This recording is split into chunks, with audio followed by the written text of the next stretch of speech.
안녕하세요. 드래곤로스입니다. 네, 오늘은 제주도에 게스트하우스가 엄청 많잖아요. 진짜 많죠. 그래서 이제 개하 스텝 생활에 대한 관심도 많이 높아지고 있고 게스트하우스 스텝 생활에 대해서 얘기를 해볼 건데요. 게스트하우스 스텝이란 게 뭐죠? 게스트하우스 스텝은 뭐 게스트하우스에서 일하는 직원 같은 개념인 건데 약간의 노동력을 제공하고 게스트하우스에서 숙박과 식사를 제공받는 어떻게 보면 장기 여행객의 한 종류라고 생각해요. 그러면 게스트하우스 스텝 생활을 시작하고 싶은데 네. 어떻게 어디서 지원을 하면 될까요? 제주도 게스트하우스 여행자 모임 네 잘못이 아니야 라는 네이버에 카페가 있는데요. 여기에 가입을 하셔서 여기 게스트하우스 스텝 모집방이라는 게시판이 있어요. 거기에 이제 하루에는 뭐 적게는 10개에서 많게는 20개 정도까지도 글이 많이 올라오고 있으니까 그곳을 참고하시면 가장 빠르게 게스트하우스 스텝에 접근하실 수 있을 것 같아요. 그러면 이제 관심이 있는 부행글을 봤다. 더 체크해야 될 게 있을까요? 여러 가지를 생각을 해봤는데 일단 가장 먼저 생각을 해야 되는 건 그 게스트하우스의 위치인 것 같아요. 사실 제가 가장 추천드리는 거는 제주도 시내에 있는 게스트하우스들을 추천을 드려요. 렌터카 빌리기에 수월하고요. 터미널이 근처에 있기 때문에 제주도 어느 지역이든지 금방 갈 수 있거든요. 바닷가 바로 앞에 있는 게스트하우스 같은 곳에 가면은 물론 그 풍경이나 이런 것도 좋겠지만 분명히 대중교통이 불편하거나 근처에 뭐 편의점이나 마트 같은 인프라가 부족할 수 있거든요. 그래서 자기가 생활을 해야 하는 공간인 만큼 대중교통의 여건과 주변의 마트, 시장 같은 생활권이 어떻게 형성이 되어 있는지를 확실하게 하는 게 중요한 것 같아요. 두 번째로 말씀드리고 싶은 건 급여가 있는 유급 스텝이 있고 급여가 없는 무급 스텝이 있는데 간단하게 생각만 하시더라도 유급 스텝이 일을 좀 더 많이 하고 노동의 강도가 세겠죠. 무급 스텝 같은 경우에는 일주일에 이틀 뭐 이렇게 간단하게 노동력만 제공하고 숙박과 식사를 제공받을 수 있는 그런 스텝의 종류인 건데 이것도 모집 요강 글에 보시면 상세하게 적어놨으니까 그 부분을 확인하시는 게 좋을 것 같고요. 그 다음으로 제가 중요하게 생각하는 건 직접 청소를 해야 하는가. 게스트하우스들도 대부분은 청소 용역 업체를 불러서 쓰시는 경우가 있는데 또 몇몇 게스트하우스들은 아직까지 스텝들이 직접 청소를 하는 게스트하우스들도 있거든요. 그렇기 때문에 직접 청소를 하게 되면은 해야 될 일이 너무 많이 주어지는 거라고 생각이 들기 때문에 그쵸. 청소 같은 경우는 이제 용역을 쓰는 업체가 있는지도 확인을 해보시는 게 또 좋을 것 같다고 생각합니다. 그 다음에 생각하는 거는 파티의 유무예요. 개인에 따라서 정말 즐겁게 잘 참여하실 수 있는 부분도 있지만 노동의 강도가 조금 더 세지는 단점이 있죠. 왜냐하면 파티 음식을 준비를 해야 되고 또 게스트하우스에 따라서는 파티 진행도 해야 된단 말이에요. 낯가리는 이런 분들 입장에서는 많이 불편할 수 있는 상황이 오기 때문에 파티의 유무 확인을 하시는 것도 중요하다고 생각합니다. 네, 마지막으로 말씀드리고 싶은 건 그 게스트하우스의 리뷰를 꼭 확인하라는 건데요. 네이버 한 줄 예약평을 보시거나 블로그 리뷰를 보실 수도 있고요. 아까 말씀드렸던 제주도 게스트하우스 여행자 모임 그 카페에 보시면 게스트하우스 스텝 후기방이 있어요. 실질적으로 전에 스텝을 했던 분들이 썼던 리뷰이기 때문에 그 부분들이 가장 정확하거든요. 뭐 스텝방은 어떻게 되어 있는지, 생활할 수 있는 공간은 따로 이렇게 잘 마련이 되어 있는지부터 식사 요건, 뭐 교통 요건 이런 것들을 리뷰를 통해서 알 수 있는 것이기 때문에 그런 리뷰들을 잘 알아보시는 것을 추천드립니다. 네, 그러면 근무 기간 내에 자신이 일하는 근무 일수가 있을 거 아니에요? 그렇죠. 네, 근무 일수 같은 경우에는 게스트하우스마다 다르겠지만 급여가 없는 게스트하우스 같은 경우에는 이틀 혹은 주에 3일 정도로 근무를 잡고 있고요. 대부분의 게스트하우스들이 이틀 근무, 이틀 휴무를 한다거나 아니면 한 달을 통으로 잡아서 15일 휴무, 15일 근무를 잡고 그런 식으로 정하고 있는데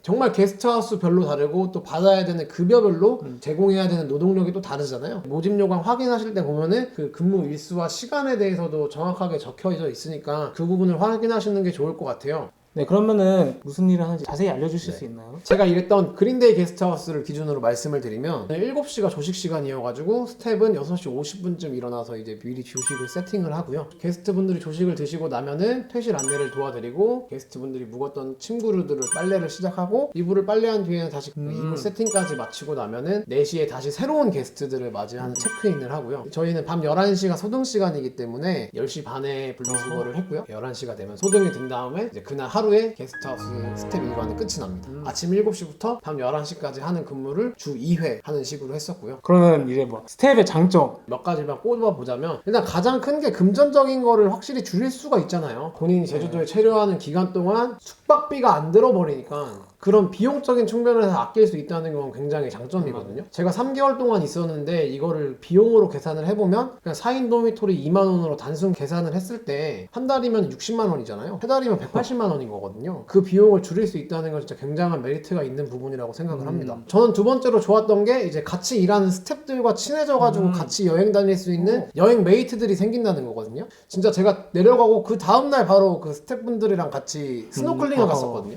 금방 친해지고 되게 깊게 친해져서 그 스태프들 간의 끈끈한 우정을 또 느낄 수 있는 게 스태프만의 장점이에요. 방금 말씀드렸던 거랑 일맥상통한 부분인데 새로운 사람들을 다양하게 만날 수 있는 게 장점이에요. 세계 각지에서 여러 가지 직업을 가지신 분들이 오다 보니까 일단 열린 마음으로 오잖아요. 게스트하우스를 온다는 것 자체가. 근데 거기서 만나는 사람들도 다 너무 유쾌하고 즐거워서 그런 장점이 또 하나 있고, 또 마지막으로 말씀드리고 싶은 거는 일상에서 떠나서 제주도로 오는 거잖아요. 학업, 취업에 대한 스트레스를 잠깐 벗어날 수 있는 게 장점이고, 또 이제 부모님을 떠나서 독립된 생활을 해볼 수 있는 좋은 경험이 되는 거라서 그 또한 장점이라고 생각합니다. 게스트하우스 스텝의 단점을 좀 얘기해 주시면 어떤 게 있어요? 단점에 대해서 얘기를 하자면 장기 여행객이다 보니까 비싼 제주도 물가도 있기 때문에 여행이 길어지면 길어질수록 역시 얇아지는 제 지갑과 돈에 허덕이는 저의 모습을 발견할 수가 있습니다. 그리고 이제 생활적인 부분을 들어가면은 성향이나 뭐 라이프 스타일이 맞지 않는 경우에는 상당히 많이 힘들 수가 있거든요. 그런 단점이 있을 수 있어요. 사전에 게스트하우스들의 사람에 대해서 미리 알고 갈 수는 없으니까 좋은 분들도 있겠지만 가끔씩 이제 저랑 안 맞는 분이 계시면은 그런 불편함이 올 수 있다는 거는 알아주셔야 된다고 생각합니다. 네, 그리고 마지막으로 말씀드릴 거는 스텝룸 컨디션에 대해서 큰 기대를 안 하셨으면 좋겠어요. 왜냐면은 스텝룸이라고 말씀을 드리지만 결국엔 도미토리 수준의 방을 스텝들이 쓰게 되는 건데 여러 명이서 같이 공동체 생활을 하게 되잖아요. 개인의 공간이 줄어들 수밖에 없기 때문에 어느 정도 스텝룸은 도미토리 정도의 수준을 기대를 하고 가시는 게 좋을 거예요. 자, 오늘 좀 얘기 많이 하신 것 같은데 그래서 이제 게스트하우스 스텝을 추천한다 안 한다? 한다. 단점들도 말씀을 드렸지만 진짜 그것들을 다 커버하고도 남는 장점들이 진짜 많아요. 너무나도 좋은 추억들이 있고 저는 아직도 그때 당시 스태프들과도 연락을 자주 하고 있고 만약에 본인이 제주도 여행에 장기 여행을 생각을 하고 계시는 분들이 계시다면 게스트하우스 스텝에 대해서 한번 긍정적으로 생각해 보시는 게 어떨까 추천드립니다. 되게 좋은 인연들을 많이 만나셨나 봐요. 스텝 생활하면서. 그 여자친구분도 네, 오늘은 이제 게스트하우스 스텝에 대해서 알아봤는데 저희가 말씀드린 정보가 모두 다 정답은 아니지만 여러분들께 좋은 참고 자료가 됐으면 좋겠고요. 이상으로 오늘 트래블스 영상을 마치겠습니다. 감사합니다. 구독, 좋아요, 알람 설정.